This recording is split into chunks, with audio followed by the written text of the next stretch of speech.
Hello, everyone. My name is Jeremy. Thank you for joining me here today. If somebody were to tell you that they were going to the doctor for chest pain, you wouldn't think twice about it.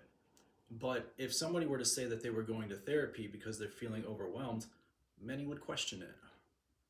Why is that?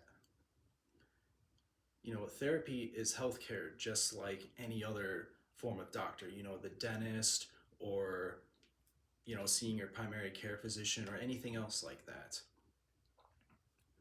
I work in recovery and I've seen firsthand how early support can be a lot more beneficial than just seeking help when you're in a crisis.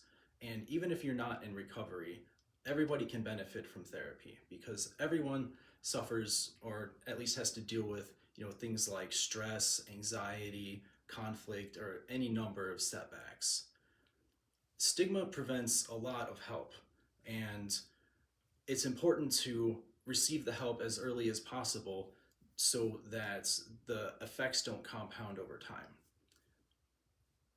Now, the longer we wait, the worse the issues can become. And people will tell themselves things like, oh, I can handle this myself, or it's not that bad, or therapy is for serious problems, or the one that I personally dislike the most, needing help is weakness, when that couldn't be further from the truth. Seeking help is, problem solving behavior, it's a strength. Um, and then untreated emotional stress compounds over time, and that can cause chronic stress that affects things like sleep, your immune system function, your focus, or even your mood. And it's also been studied that students perform worse academically when they're under constant stress. Waiting makes things worse, so early intervention is the key. Therapy is about preventative maintenance.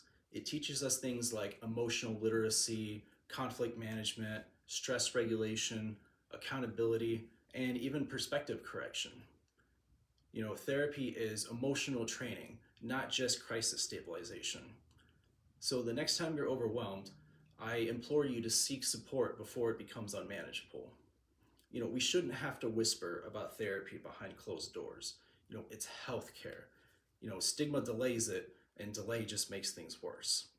We normalize physical checkups, so we need to normalize mental health checkups because the stronger we are mentally, the stronger we are as an individual, and that makes a stronger society as a whole.